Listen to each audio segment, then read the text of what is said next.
Hello, it's Millie and welcome back to another video on the Scout YouTube channel. In today's video, we're going to be learning how to make the ever so wonderful paracord bracelets. Very fun, very stylish, very trendy, of course.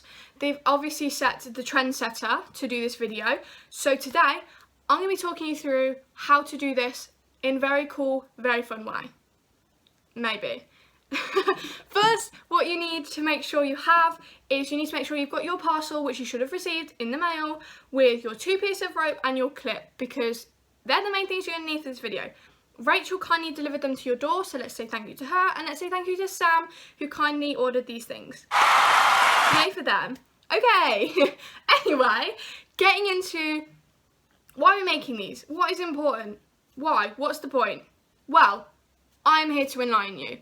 Today, basically, the bracelets are so useful, not only for fashion, but they're a very easy way to carry around such a large amount of cord because it's so concise. It's literally a bracelet on your wrist that can be used in emergencies. So say you're on a survival camp and you burn your shoelace off in the fire. Well, doesn't matter because you can just unravel your bracelet and you've got cord. So make sure you're paying attention because this, my friends, will make sure you're prepared. So for this part, so this is a close-up of what we are going to be making today. Look how fun, look how snazzy. I know, it's so cool. So for today, what we need is we need some tape, which will all become clear. We need a lighter, some pliers, a ruler, and obviously your rope and your clip, because they're the most important things. Okay, so now you see my face again because I thought it'd be easier to talk through this bit like this. So then you want to grab your 2 pieces of cord. You only kind of need one for the first bit. So what you need to do is you need to measure the cord around your wrist to begin with. So let's do so. Very nicely done by me.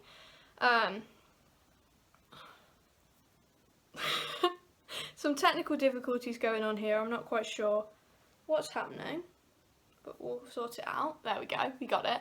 And then you need to mark where your cord lines up to the thingy. So you do that to make sure it's kind of loose, and then where that joins, put your finger and hold it like so, and then you measure it. I use inches because that's what the website used, so use inches because it's easier. Then you measure that. Mine is 7 inches. So once you've got your number, get your maths brain on. It's not that difficult maths, but you should be able to cope. So once you've got your number, mine is 7. You then need to times that number by 6. So I do 7 times 6, which is 42. And then you need to add 6 inches for extra wiggle room.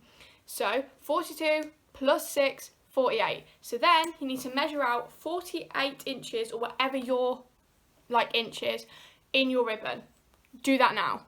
And then once you've done that, I find it easier to hold the other bit of ribbon up and cut it, but you can measure it out again because both your lengths need to be the same. So I forgot to mention earlier, you need scissors, so remember those. Go grab those now if you haven't got them, which obviously you won't because I didn't tell you to get them. My mistake. But once you've measured out your cord, which I have done, you're going to get the scissors and you're going to cut the rope. And then my preferred method, because it saves time, is you just hold one end of the rope, travel down, and cut on the same part, like so.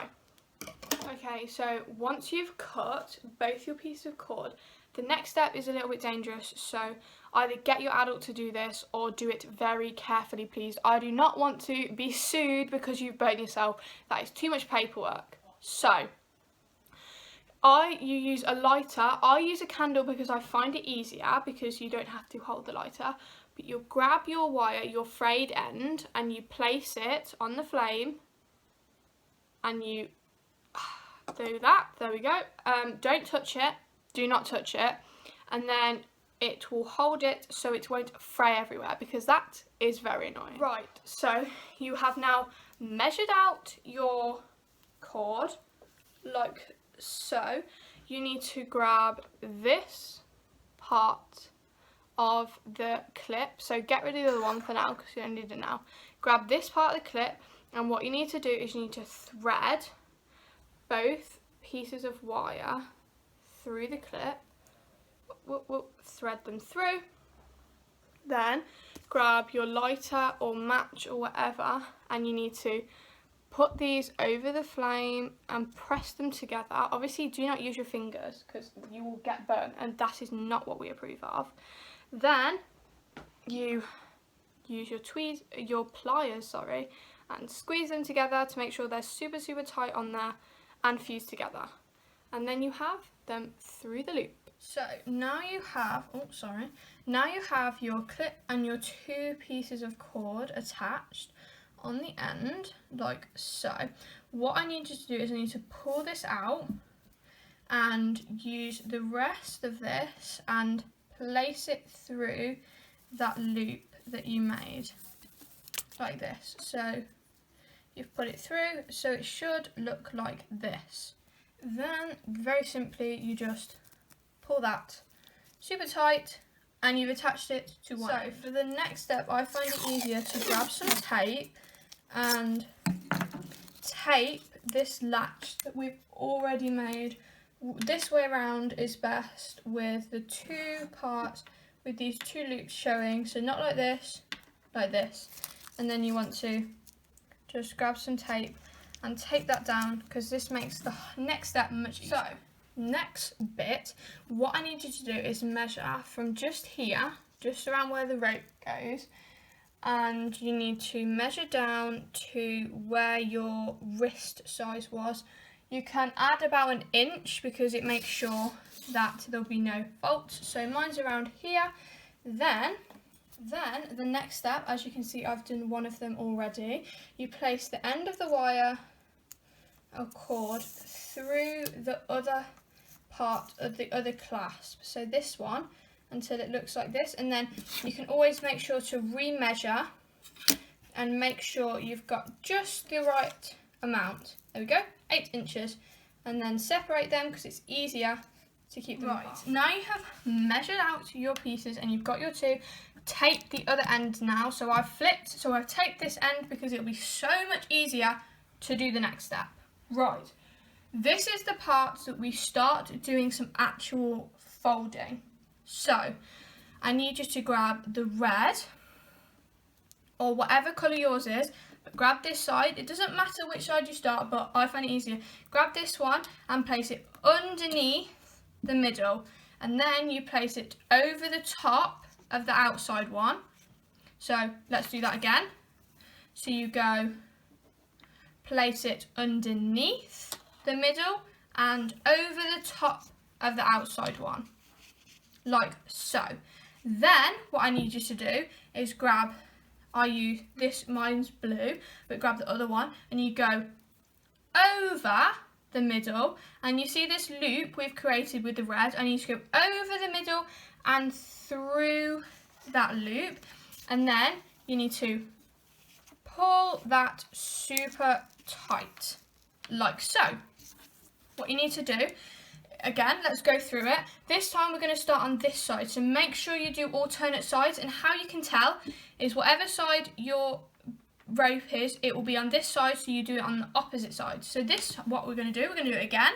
So we're going to grab the red one, go underneath and over the blue, and then you're going to go over the middle bit and you're going to go in this loop here, and you're going to again pull that super tight, like so.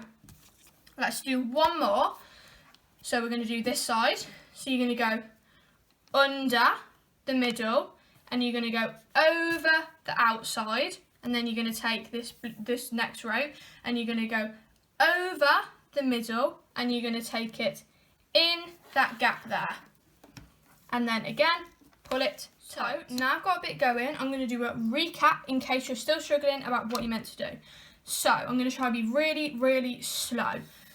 So grab this piece and you place it underneath the middle, and this piece out here, you're going to place it over the outside one.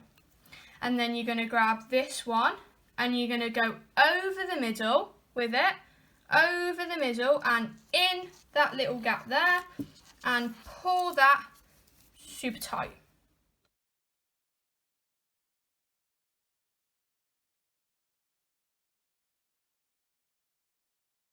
So, once you have completed your fabulous paracord bracelet, you obviously will have little longer bits on the end. Do not panic, we will sort these out. So, make sure you have braided right to the very end of here. Then, what you need to do is you need to trim off these with about 1/2 inch to spare. Sorry, my hand's in the way. With about 1/2 inch to spare, just trim that. It won't cut. Then what you need to do is grab your lighter, light the end, and press it down to fuse with the other bit of the bracelet. So once you cut the excess on both sides and melt them to it, look at that! You have officially got your paracord.